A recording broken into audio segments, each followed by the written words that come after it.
I think I can start by welcoming everyone. Thank you for joining us today. This webinar is framed in the VC3 Visitors program. It normally goes with an in-person presence visit by the guest, but with the pandemic, we have just kept the public webinar. So we thank Lisa Schipper for joining us today and for for accepting our invitation to this webinar. So I'm just going to introduce her. She's Dr. Lisa Schipper. She's research fellow at the Environmental Change Institute at the University of Oxford in the United Kingdom. Her research focuses on understanding the roots of vulnerability and particularly on the sociocultural dimensions, also on how this connects to adaptation options and adaptation policies. She has developed extensive work trying to understand maladaptation from a conceptual but also from an empirical point of view. And she's now based in Europe, but she has lived and worked in many places, especially in developing countries and in the global south. And last but not least, she's coordinating lead author in the working group 2 of the IPCC, which is hopefully arriving to an end, and we will see light soon. And we are very happy for that too. So today, Lisa challenges us with a question: why maladaptation is such an important concept. So please, Lisa, the floor is yours. Thank you, Marta, and thank you for the invitation. I think probably you realize that this is a topic that absolutely fascinates me. So I'm really excited to be able to talk about it with you. Let's see and make sure I've got this.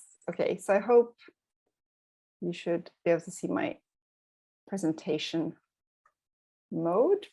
Yeah, okay, all works perfect. Okay, excellent. Great. So I'm going to be talking about maladaptation, and it's something that I've been thinking about, and I was quite fascinated by, I think, since my PhD, actually. So it's been nearly 20 years of thinking really about maladaptation. And I believe what to me is so fascinating is that we keep seeing maladaptation happening over and over again, even though we actually know a few things about how to avoid it. So today I thought we would first, just to kind of, the starting point for maladaptation is really that we're now at this point of sort of advancement in thinking about adaptation to climate change. We've come to a point where we have a lot of experience on the ground, and we're starting to see, oh, hang on, we're not doing adaptation right every single time. So I'm going to talk a little bit about that, and then the background and sort of the roots of maladaptation.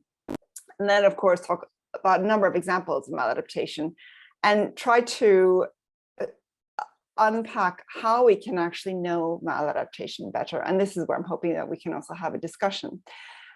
In particular, there are a number of different ways of approaching maladaptation, and there are lots of examples that I think I would personally categorize as not maladaptation. So I think it would be interesting to hear what you think as well in terms of, you know, how broad should we cast this net of what is classified as maladaptation. So, like I said, I think we've now reached a point where we're asking, does adaptation work? It's evident that adaptation to climate change is fundamentally needed because we're failing very badly at reducing greenhouse gas emissions at the kind of rate that they need to be reduced in order to avoid the global temperature increasing. So obviously we need adaptation. But if you were to look at literature from 20 years ago, you would see that there's another argument in there also for why we need adaptation, and that is that adaptation in some ways fills a gap in development that and therefore it sort of has this double kind of purpose to it. There are lots and lots of people who are still not living in a kind of in conditions and circumstances where they have sufficient well-being. And on top of that, they're also still very much exposed to climate change and becoming even more so. So adaptation has always been seen as well as something that would help to fill this gap and as a window of opportunity to actually improve development situation. But again, we don't really seem to be getting it right. So based on what I would say is approximately 15 years of adaptation projects and programs at this point, we also have a kind of some sort of vague understanding of how much it costs to adapt. And I have a very hard time with these numbers because I think they stem from very different understandings of what adaptation is. So if you're talking about something that is just addressing sort of an additional amount of or a change in road surface that you need, so a different kind of material where you can actually calculate, well, we're not going to use this kind of material instead of this material because there's so much flooding here, versus addressing things like gender norms that are actually driving people's vulnerability. How do we even cost that? So the numbers on the financing, I think, are very, very questionable, but we do have numbers. But one thing that remains is this unresolved debate between the difference, about the difference between adaptation and development, and it has only become an issue because back a long time ago, there was a need for funding for climate change to be separate from development funding, from ODA funding. And that meant that projects that were financed under climate finance needed to demonstrate sort of what was their additional component that was related to climate change. And so how was adaptation different from development? But of course, the separation is really artificial in many cases because the same kinds of activities would help improve development and also help people adapt. But I think what's really become obvious, and this I can say after now looking, involved in the IPCC's Working Group 2 report for the last 3 years, that we don't have very good evidence of what effective adaptation is. So turning the clock back a little bit, back in 2006, there was this continuum of adaptation that was developed. I was part of developing this one on sort of the difference of initiatives on adaptation that would focus on impacts versus those that would focus on vulnerability. So this was the adaptation continuum. And I think I'm parking this in your minds now. I'm hoping some of you have already seen it, but I think it's really important to keep in mind because in some ways we haven't really resolved this. And this is what I refer to also in terms of that debate between adaptation and development, that we haven't quite resolved what do we need to do to address climate change impacts? What do we need to address to actually address the vulnerability? So when we talk about maladaptation, therefore, I love to use this photo, and if you may have seen me use it before, but it's essentially, it to me illustrates exactly what's wrong with or what's wrong with some adaptation strategies. This drainage hole obviously built in a way so that the rainwater just couldn't drain from it, this to me is a maladaptation. What happens is instead it creates even more water elsewhere, right? So maladaptation is derived obviously from adaptation, and that means that it means that we're getting it wrong, we're getting the strategy wrong, and we're making people worse off. And I'm going to explain a little bit when I say that. I'm going to get into that now, because I think what's important to realize is that there are understandings of maladaptation that essentially are, something actually just it was just bad luck. So when you look in sort of evolutionary biology, which is one of the sources of the concept maladaptation, you'll find often the dodo bird and the dodo bird's extinction referred to. But it's interesting because the dodo bird died because people came to the island, I think it's Mauritius, and ended up eating the bird and the eggs and basically killing it off. And to me, that doesn't feel like it's a maladaptation. The bird wasn't able to fly, it was a slow moving bird and so on. It was really well adapted to its environment, but it wasn't adapted to the people that came to the island, but that was also never in intention. So I think it's important to understand that maladaptation really isn't just sort of an accidental thing. It's something that comes when you've planned something and you've not taken everything into account, and you end up basically planning badly.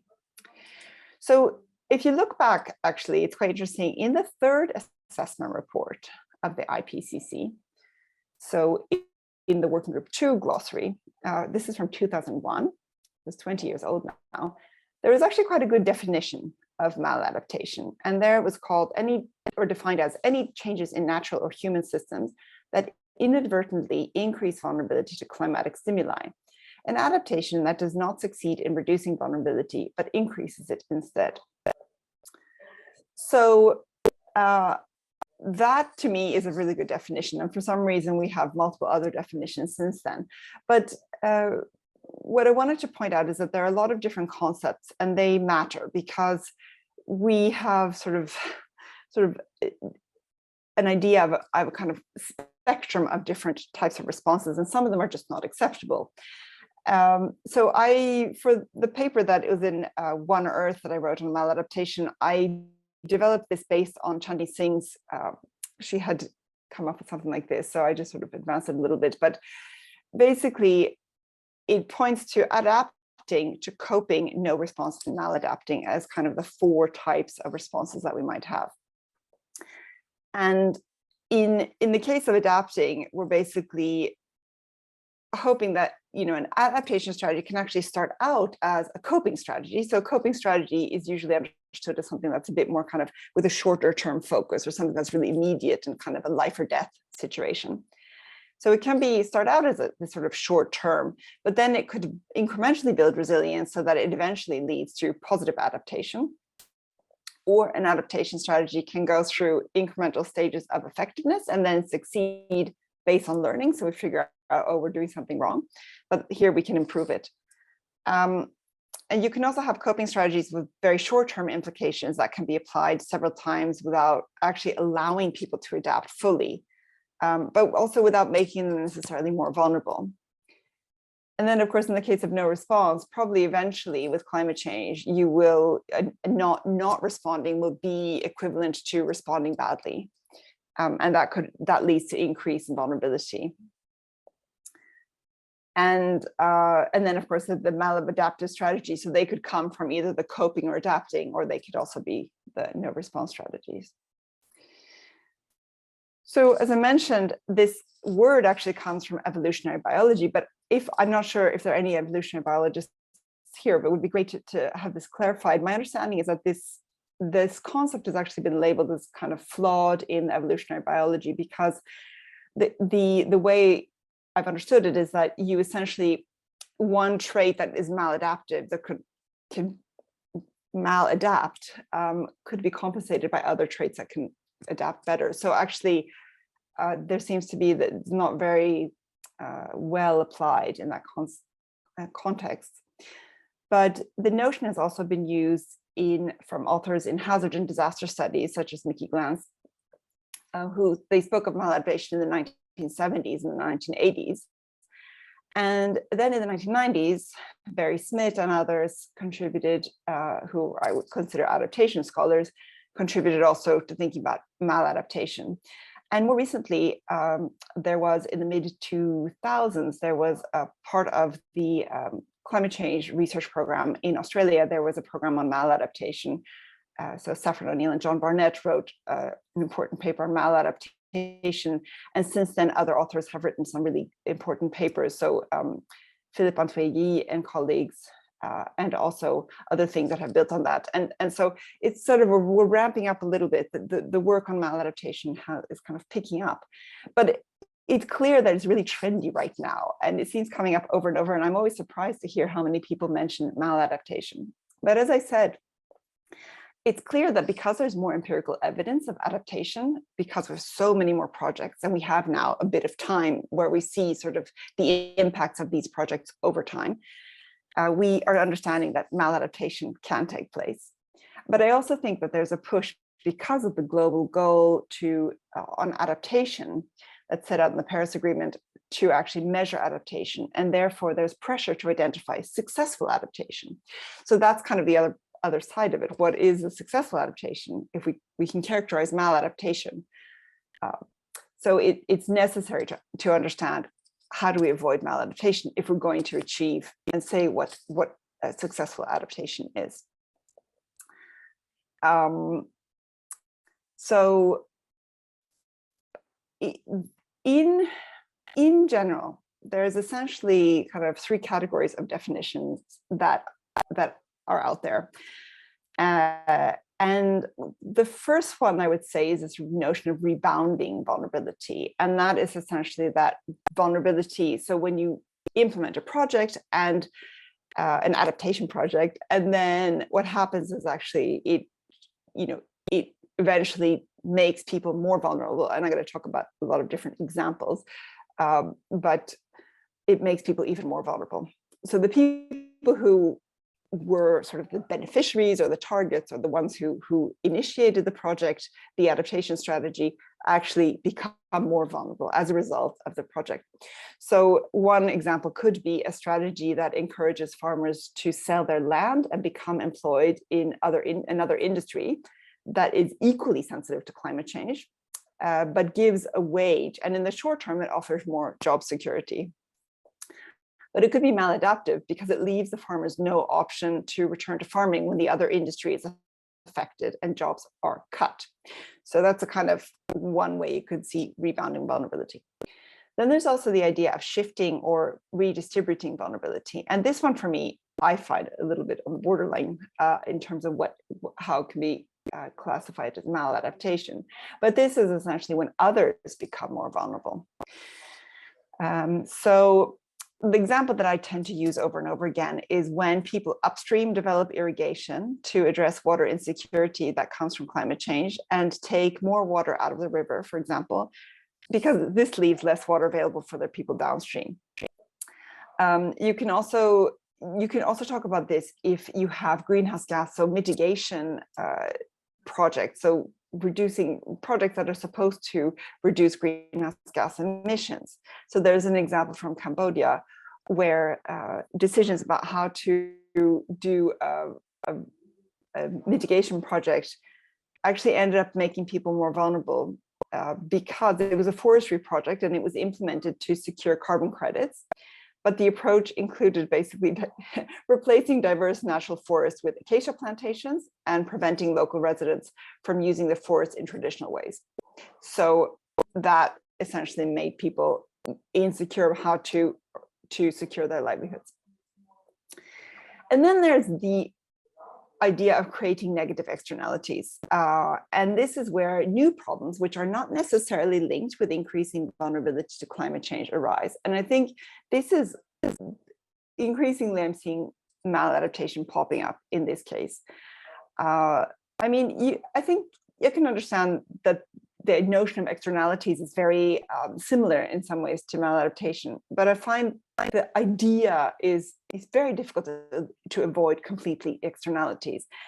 And the power in the notion of maladaptation, in my view, disappears when we just decide that all negative externalities can also be classified as maladaptation. But I'm very curious what you think about this as well. There was an example from Peru where women were given access to microcredit to start their own projects as part of an adaptation strategy. But because there was a jealousy, men were jealous of the women's success, and then this increased domestic violence. So that doesn't necessarily, that domestic violence, the outcome of that is not necessarily that the women become more vulnerable to climate change, but obviously it's not a positive outcome. Yeah, so I do struggle a little bit with this way of defining it, but it does appear and reappear many times. So if we kind of unpack the challenges that seem to be there for identifying and understanding maladaptation, the first one is really, when do we assess the adaptation outcome? And this is one that comes up over and over again. Should we have, the monitoring and evaluation of projects, should that happen 10 years after a project has ended, to be able to say, well, 10 years later, these are the effects? Or of course, we also want to know immediately, has the project been successful or not? But it's I think this is very coupled to the notion of success, especially in terms of adaptation, or if you want, resilience building. How can we decide whether something has been successful when we're not entirely sure what it is that when it's not successful? So then the other question is really who should benefit, and or who are we considering to, as part of this when they're adversely affected, as I said, with the externalities. So are we only talking about the people who are supposed to be beneficiaries of a specific project, or is it okay to say, well, these people were not supposed to be part of the project, but they've ended up more vulnerable to climate change? And there are plenty of examples like that. But to me, I think the other issue is really what should the purpose of the original initiative be? Is the purpose of the original initiative to only address the impacts of climate change, for example, changing the quality of the road or the material that a road is built with? Or is the purpose of the original initiative actually to address the underlying drivers of vulnerability to climate change? For instance, addressing gender norms. And I think in this case, we're talking about quite different expectations. And therefore, if we're looking to try to address the underlying drivers of vulnerability, hopefully we'll also really try to understand the underlying context better and avoid a lot of the problems that seem to lead to maladaptation. And then finally, this question of what it should be assessed against. I mean, that runs through all of these other issues as well, but in terms of, is it successful adaptation? Is it, we want to make sure that people at least had an awareness of climate change. It's okay if they're not adapted. It's sufficient for them to have information about climate change. I think these are all questions that are sort of very relevant to the issue of what exactly is maladaptation. So broadly also, then you can find three types of maladaptations. And I would argue that probably the one that stands out, the one that I tend to use the most, is about infrastructural maladaptation. And then there's also institutional maladaptation and behavioral maladaptation. And I think you could probably categorize others, but those are essentially the three broad categories that I've been able to identify. There's no end to the amount of examples of seawalls being built around the world that actually make people more exposed to hazards. So there was a case from Fiji that showed that seawalls built to protect people from rising sea levels actually made those living close to them more exposed to hazards because they end up preventing stormwater drainage. So there's sort of people end up with more floods. And the other issue is that these seawalls and other kinds of infrastructure give people a false sense of security. And there's an example from Bangladesh where, in fact, there had been higher mortality because people had settled close to the coast because they felt so safe after there was protection. And so this essentially means that people willingly expose themselves more, but they don't realize that they're actually exposing themselves more. So they don't realize that they're more vulnerable to climate change or sea storms or cyclones. Examples from institutional adaptation, really, there were some examples of agricultural insurance. So insurance where farmers then, instead of sort of being more risk adverse, they actually behave as they would before because they think that, well, we have insurance, so it's okay. So for example, instead they would focus on insured cash crops over drought resistant subsistence crops or intercropping or moisture conservation techniques. This means that the farmers become reliant on the insurance essentially, and without the need to weigh the risks of planting just different crops on a seasonal basis, farmers are essentially no longer engaging with their previous networks, thereby reducing their overall knowledge base, their social capital, and risk awareness that's necessary to mitigate the uncertainty of climate change. And then finally, behavioral maladaptation.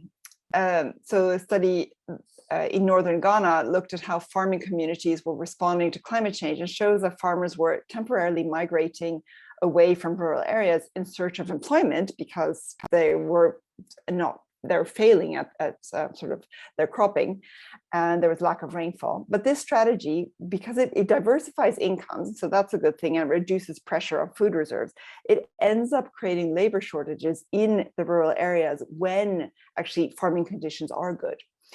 And so there's not enough people available to ensure a successful harvest. So it basically undermines the possibility for a successful harvest. So, so those are the kinds of examples. So then, based on all of these, sort of this thinking about maladaptation, and I should say I've been part of author teams writing a lot of different things on maladaptation, because I think it's just important for people to understand it. 2 years ago, I set out with a group of 19 others to try to understand a little bit better about the way that adaptation projects were whether they were successful or not. And it was interesting that we ended up finding probably that most of these projects that we looked at were actually maladaptive in some way. And so it reinforced a lot of the other things that I've been thinking about, and it showed that many interventions reinforce, redistribute, or create new sources of vulnerability, which is essentially the same as the three categories that I showed. And I had a couple of examples from different places around the world, where in Northern Colombia, there was an adaptation fund project, and it selected beneficiaries for housing from the national registry, but the most vulnerable people are largely unable to navigate the bureaucracy of this registration process, and therefore it actually exacerbates the existing social exclusion and increase migration, and they were essentially excluded from the project.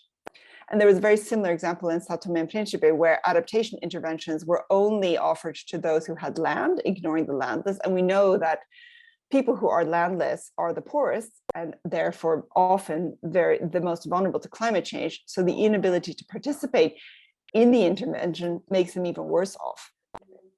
And that was examples of not taking the most vulnerable into account, and essentially reinforcing existing vulnerability. And then we have a shifting example in Vietnam, where hydroelectric dam and forest protection projects to regulate floods in the lowlands at first appeared like they were really beneficial for reducing vulnerability to specific hazards. But on closer inspection, those policies were undermining access to land and forest resources for the mountain people who are upstream. And this meant that the intervention resulted in them becoming even more vulnerable to the impacts of climate change, even more marginalized. And then, yes, I've already talked about the example from Bangladesh. So what we found in that case was that there was actually three kind of main reasons this is happening. First of all, there's a shallow understanding of what drives vulnerability in specific locations in project design. Projects are not involving local people in design and implementation, which is kind of part of the reason why there's a shallow understanding. And retrofitting adaptation into existing development projects kept happening. And so basically the projects weren't new, they were just sort of redoing things and trying to add adaptation components to them, climatize them, or adaptationize them. And so here, coming to the end, I think when we draw on the lessons that we learn from maladaptation, it's clear that one of the problems is that there are multiple actors involved in doing adaptation. And so part of this is the question about who's actually going to be affected, who makes the decisions, who designs the interventions. And this could be both sort of these externally funded, so-called planned adaptations, or they could also be the more what we often label as spontaneous adaptation, the non-funded or kind of locally driven initiatives for the people who actually need to adapt. And then one consequence of this is the power imbalance in terms of who's making decisions about these strategies and who has the power to influence the outcome, and who has the power to influence who gets to be involved in the projects. And then clearly this perpetuation of the inequity that causes vulnerability to climate change in the first place through the badly designed strategies and the badly managed and navigated strategies is also a big problem. And then I think this difference is an understanding of what adaptation is that exists. So back to the adaptation continuum, the difference between is it really trying to address vulnerability at the core, or is this actually about addressing just the impacts of climate change? And what would then successful adaptation be? I think that as part of the design, the starting point is also an important thing to keep in mind. So in this paper in One Earth, I put together this continuum, tried to say, well, can we actually see a continuum, a different type of continuum, a continuum between maladaptation and effective, I used instead of successful adaptation, and tried to kind of populate what that would look like in across these, a specific example. And I think the reality is that we don't have a lot of good examples of what maybe transformation or really sort of transformative successful adaptation is. But we seem to have quite a lot of examples of maladaptation. I'm not going to go through that table, but if you're interested, it's in that paper that's linked below there. So the things that I have that still are burning in my head about maladaptation, I think not just mine and many others, is how do we detect maladaptation before it happens? I mean, how can we say something? Most of these examples are just with hindsight and say, oops, here we are. We've managed to increase vulnerability. And who should be addressing this? Who's responsible for this? I think this is related also to the third question, which is this problem locked into the way that we approach funding and planning adaptation, including the time spans of projects? And then obviously, is adaptation always about reducing vulnerability or addressing the impacts of climate change only? And I think that question is always going to be there. But I just wanted to I guess, finish with the sentence that was actually the final sentence in the paper that I wrote, which I reread yesterday, and I realized I really like this last sentence, but it is quite normative in that I think probably until we actually put vulnerability reduction at the heart of adaptation measures, the risk of maladaptation will continue to be very high. But I think the reality is that we're probably not always going to find all adaptation strategies that are trying to address the root causes of vulnerability, because that's very difficult and would not be possible, especially from an external perspective. Good. Okay, so I'm going to finish there. And yeah, I see at least there's one comment in the chat. So look forward to having a discussion.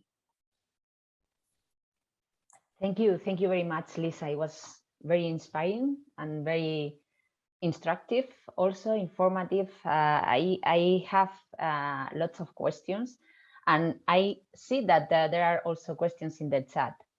As you said, there is a comment from Simon Anderson pointing out to a report on principles for locally led adaptation that includes some information on how to address some of the causes of maladaptation. So we take note of that source. Yvonne Galarraga. So there are two questions. The first one is, what is the difference between successful and effective adaptation? And you seem to use it as synonyms. Are they? Do you want me to answer this directly? Or we can gather some questions, or whatever you prefer. I think it's easier to take one by one, Okay. but we could see if there's some of the eventually that common or sort of similar topics. So I just want to point at, yes, to the point about the locally led principles. I think that's a really important starting point for kind of this work that refocuses sort of who should be driving, who should be designing, where is the local knowledge, and that would address a lot of the issues. So thanks for pointing that out, Simon.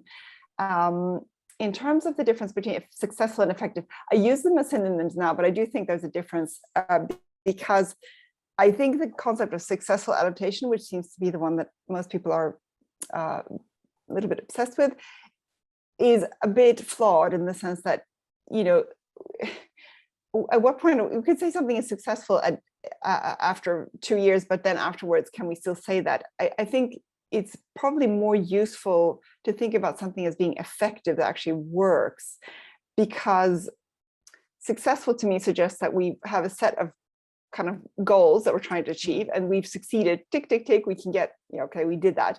Whereas effective means that actually you can say what that there's actually been some kind of impact. And maybe this difference is extremely subtle, and maybe it's a language specific thing that you could, in languages where you have differences between those two, effective and successful. But I do think that I think there is at the core some difference between them. There is another question from Yvonne. I miss some economics in the concepts of maladaptation. What is your opinion regarding the paper of Barnett and O'Neill in 2010, where economic perspectives, incentives, and path dependency are included? I always thought that it was pretty complete definition, that it helps identifying maladaptation easily. So, I mean, I struggled a bit with the definition of maladaptation in that paper, partly because at that time I didn't think it was helpful to suggest that maladaptation could be something that would happen to others outside. And like I've explained, I still feel that I struggle a lot with that. And economics, yeah, I mean, I'm not sure I feel that it's necessary to go down to that level. And maybe I'm misunderstanding this question, but yeah, I guess the economics to me seem, I'm not an economist either, but I don't see, I guess I don't see, it seems to me not as important detail, but I mean, I would be happy to hear any discussion on that. So from Brayton, can you expand a bit on what constitutes behavioral maladaptation? It seems that in your example with the migrating farmers, that from a specific farmer's perspective, that action could be considered adaptation. Well, exactly. Yeah, and that's exactly the point, is that so I should probably make this more clear, but a maladaptation is something that could initially be seen as an adaptation. And I think it only becomes, that's why it's so difficult to figure out when something is maladaptive, because it only becomes clear over time that that was a bad choice. And then the question is, well, should you still consider that a maladaptation? But I think that the point is that the farmers might have made a choice that what they did is they undermined opportunities for future adaptation on the farm, and so I think to me that is still a maladaptation. But initially, yes, from the beginning, it could be understood as an adaptation. So yeah. So it's when the temporal dimension it's important here, right? Yeah, exactly. That's why the temporal dimension is important. A lot of questions. Yeah, there are lots of questions. I'm happy to see this. Are there any examples of maladaptation from the Middle East or North Africa? Of course, region doesn't receive much climate finance, so I realize there may not be any. From Charlie Lowry. I can't think of any. I can't think of any at the moment, to be honest. I have to of any examples, but there must be plenty that have to do with water management. I don't think it necessarily has to be so much about the funding. It can also be things that people decide to do spontaneously without funding. But I'd have to think about that a little bit more to come up with any examples. Yeah, if I may ask a question myself, one of my questions was related to exactly that. If maladaptation is always a result of something that has been planned or can be spontaneous, like always in I hear every often the example of air conditioning, which is nothing that is planned. Sometimes it is, because there is incentives to buy air conditioning in certain cities. But what's your opinion on that? Yeah, actually, this is a really interesting point. So, I mean, I do think that the spontaneous adaptations can also be maladaptive. And I think the work that Philippe Antuagui has done in Ghana is a good example of spontaneous adaptation strategy. So this was the case with this, where the farmers went away and they left big gaps for the labor on the farms, if I'm not remembering wrong. But yeah, so I do think that's the case. And I think that is, it doesn't have to be expensive, funded, massive projects. However, I think when they are funded, there's a much bigger responsibility, and there's a much, there's the risk that if it becomes maladaptive after it's been, implemented with money, then I think that's a really serious issue. And that's where we really must be able to find some solutions for addressing this. Another question from Elise Remlin. You mentioned that you find both shifting and redistributing adaptation as well as negative externalities being a bit of borderline cases. Is rebounding then the only true form of maladaptation? I mean, I think we could get into a discussion about this, but I think this is important because actually the question is, should we allow something to be called a maladaptation when it has an adverse outcome on somebody else? I think if it's sort of something that's related to climate change, possibly that is maladaptation. But for sure, the sort of this notion of rebounding, I think, is the most important one to keep in mind, because then we're targeting a specific group, and by total miscalculation, not engaging sufficiently with local people, not having a co-designed project, we end up with a situation that actually people are worse off. I mean, that should not happen. The fact that you do something and you plan it badly and then elsewhere there are negative consequences, that also is not good. But I think some of those things are a little bit difficult to avoid. And then, of course, the externalities, I think, are very difficult to avoid, to eliminate everything. So for me, why I think the threat of maladaptation is, or when I think, this is why it matters, I think about these kind of, what I would say, the rebounding cases where you really should not have had that outcome. From Bosco, is there a risk of the perfect being the enemy of the good? On the Colombia sample, although the poorest of the poor were not able to benefit, perhaps the program still benefited other low-income people. Could including examples like those into the maladaptation bucket risk delegitimizing these types of initiatives?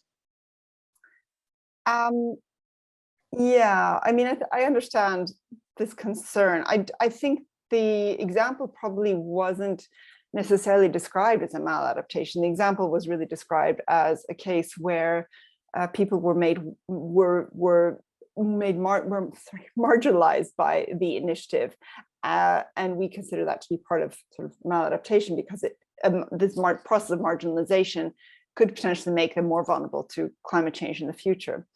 So I understand. I mean, certainly it's necessary to look at all of the benefits of a specific project. It's just, it's also important to highlight the fact that there are people get excluded because they're not part of system, and who's actually who is the focus. And very often, I mean, also in the Eriksson et al. Paper, we found that a lot of the examples showed that governments will want to work with the people that they know, and funders work with the governments, and the funders work with the groups that they trust. And those groups are often, through that process, also the more powerful groups.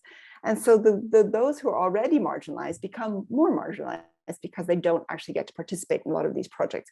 So that's really what's trying to emphasize here, is that by making decisions about who gets to be eligible for certain things, you immediately exclude people. Certainly there could have been some other benefits, but in this case, that was the kind of the core issue. So there is a comment from Simon Anderson. There is a real current issue that belief in adaptation being a public and private good is leading away from recognizing loss and damage and doing something about it. So the information evidence on maladaptation is really important, while parties to UNFCCC refuse to deal with the reality of loss and damage. Yeah, Simon, you need to unpack this for me a little bit. I mean, I think, yes, I mean, one thing that, so I should say the background to the Eriksson et al. Paper that was published earlier this year was basically that City lead author, she was in dialogue with the Norwegian Minister of Foreign Affairs, because she felt that he, who is no longer in that position now, she felt that he didn't seem to understand that adaptation projects are not all good. and that there are actually, if you don't design them well, they can end up causing problems. And so it really is sort of, maladaptation is important to draw attention to it, because it shows, hey, you know, if you don't do this right, and if you're not considering sort of local people's priorities and so on, then, you know, the risk is very high that it's not going to go well, and that's going to make things even worse.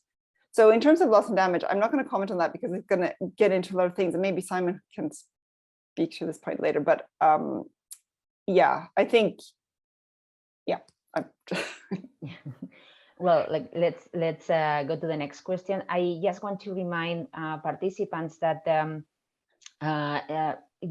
some of you are sending the questions only to the hosts and panelists, and some others to everyone. So it depends on how you include it in the chat. So there's a question here that we can only see ourselves. Hi, Lisa, wonderful to hear your work on maladaptation from Neha, sorry. I have two questions in how you frame maladaptation. What are the biggest organizational and governance challenges in understanding about maladaptation, and how would maladaptation play out in the absence of any external interventions, perhaps in the behavioral maladaptation you described? I also fear that there will be a lot of reticence from organizations, etc., on accepting failures, assigning blame for maladaptation. Yes, I think that's a really interesting point. I mean, to me, the issue with the governance issues and the challenges are really about, you know, as I pointed, I think in one of the last slides, the question of who's responsible, and is this something that actually is coming through the way that we've structured development aid and the way that governments sort of aid countries, sort of give money to governments, and sort of who all these actors have to be and the rules around that, and that we're basically locking ourselves into the system that doesn't allow for sufficient reflection afterwards, that forces projects into these short periods, and that essentially does all these things that you know, bypasses, or it doesn't allow governments to, or sorry, aid agencies to bypass actors who may be problematic and who may be the drivers of a lot of vulnerability. So I think that there are probably plenty of things there that need to be addressed. The question is just, how would you do that? And I think you're right, you know, the reticence. But I have to say that after the publication of our the Eriksson et al. Paper, there were lots and lots of donors who came to us and wanted to talk about this. And tomorrow, in fact, I'm going to be speaking to GIZ. So it's really an issue that they have complete awareness of. It's just that they don't really know how to deal with it. And so, I mean, yeah, I think that, yeah, maybe that's a part answer to Sneha's question. So from Marcela, how do you see the relationships between adaptation and mitigation while considering vulnerabilities centrally? It seems that these talks about adaptation should not be unlinked with those of mitigation. Yeah, I mean, I think, Marta, your point about air conditioning, for example, is a case that links, you know, so do we, in order to be able to cope with a hotter and more humid climate, we install an air conditioner that then increases greenhouse gas emissions when we use it. I think the question is, how do we, at this point, we can't really think about adaptation and mitigation as completely separate either, because each time we make a choice about a strategy, we need to consider, okay, this mitigation strategy, is it going to have implications and potentially undermine opportunities for adaptation strategies, or this adaptation strategy, is it going to have implications for greenhouse gas emissions, or potentially even undermining opportunities for mitigation in the future? So yes, very inherently, and I should say the concept of climate resilient development, which is something that we have included in the IPCC Working Group 2 report, that's the chapter that I lead, that essentially is trying to bring together adaptation and mitigation as to support sustainable development. And so I think through that notion, we recognize that it's not sufficient just to think about, you know, adaptation, because actually all actions will have implications also for mitigation. But centrally, we need to think about the equity dimensions of all of these strategies. And this is kind of more linked to the vulnerability component, yeah. Okay, next one. We only have 10 minutes left. Yeah, we are not going to be able to cover all questions, but there is so many interesting thoughts here. We continue with Morgan Phillips. In researching for our Great Adaptations project, sorry, I missed Laila's. How do maladaptation and maldevelopment interplay? Maldevelopment possible understood as an imposed Western development orientation that undermines local knowledge. Could maladaptation be considered structurally embedded in global environmental politics? Yeah, so maldevelopment to me is a good, actually it's a fantastic, horrible word because it's a horrible notion, but maldevelopment and maladaptation I think are very linked. When in the Erikson paper, we talked about post adaptation as a kind of parallel to post-development theory, and thinking about sort of how can we advance beyond what's happened and kind of put it aside and just say, well, we're doing this wrong. What do we need to do to improve it? And I think the notion of maldevelopment is also really critical there in terms of saying, well, we recognize that actions that are taken have the sort of absolutely backwards outcomes or consequences, and that we need to address this. And I just, yes, and I think, well, so that's the question. I think exactly you're right, could maladaptation be structurally embedded in global environmental politics? I mean, very possibly, yes. And I think it's also kind of taking a step back, the issues around sort of the narrative and the discourses on what's the right kind of, which discourse do we follow on climate change and climate change solutions and action. I think we get very, there's a lot of confusing, contradictory information that we tend to kind of fall into different logic. So, I mean, there is a school of thought that are kind of adaptationists, people who think, well, forget about mitigation of greenhouse gas emissions. For one reason or another, they feel that either because they have some kind of industry connection and they don't want to reduce greenhouse gas emissions, or they just think it's too late. But those people who think adaptation is our only hope, essentially, they kind of come together in this common notion that, oh, well, let's focus on adaptation. So I think it's important to keep that in mind as well when we talk about these different things, because actually it's a sort of, in some ways, it's really subtle issues, and the difference between rebounding and shifting, vulnerability and so on. I mean, at the end of the day, we're ending up with vulnerability more through some kind of intervention. So what does it really matter what difference there are? But I think it's important to keep in mind all these different narratives and the actions that they lead to, or the actions that they don't lead to. Anyway, just more as a contextual issue. Okay, we follow with Morgan Phillips. In researching for our Great Adaptations project, I found hundreds of samples of maladaptation. It is clear that some people are very much getting away with some very selfish practices, but others are almost forced into very imperfect adaptation that end up having a lot of mal effects. Your work is helping us to understand maladaptation, but how can we ensure far more scrutiny for those whose adaptations work for them, but not for society and environment, or more broadly? Difficult question. Yes. Thanks, Morgan, for that. I've only had one coffee today. Yeah, I mean, I think you're right. Like, how do we ensure that? I mean, I think this is also what I was getting at in terms of like, how do we categorize maladaptation? Like, should we say that something that I would say is sort of an externality is also maladaptation? If we start, if we get really nitpicky about what it is and what it isn't, then maybe we're missing a lot of things. So to Elise's question about, is there only one true maladaptation? I mean, yes, that's also a bit narrow-minded of me to be like, yes, this is the only thing, because actually what could happen is I'm excluding a lot of cases that are important to look at. And then, of course, the underlying causes and reasons for them. But yeah, I mean, how to do this more carefully. I mean, I guess there are a lot of people now really interested in trying to understand this, and certainly to try to categorize maladaptation and figure it out in advance. And that I think that's probably where the emphasis has to be in order to be able to address this and advance this, Morgan. We have more questions. We have 20 more questions. We have only 4 minutes. So this is an illustration of how important is this concept and how important is that we keep working on this, right? So one question, two questions from Son Goodwin. Thank you for the presentation. First question, where do potential maladaptive impacts on ecosystems fall in your work?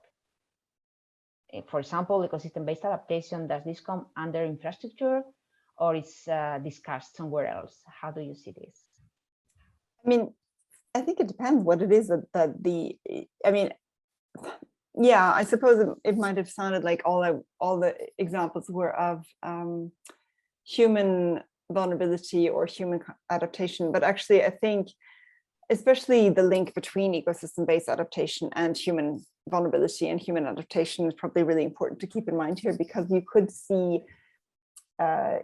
see adaptations for human settlements or societies where actually you are undermining the opportunity for ecosystems to advance or to adapt in the future. And that, of course, through either managed or a more spontaneous process.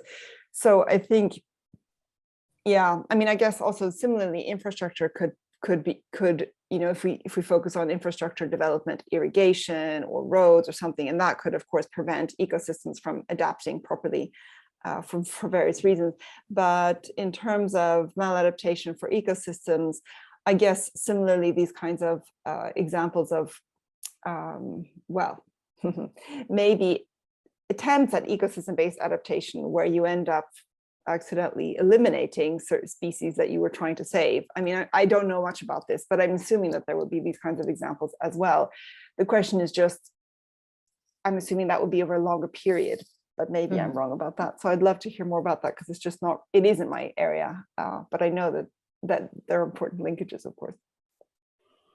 And the second part of the question is related to the detection of maladaptation before it happens. Do you think it's possible to derive a kind of risk index to apply to projects to identify potential risk areas?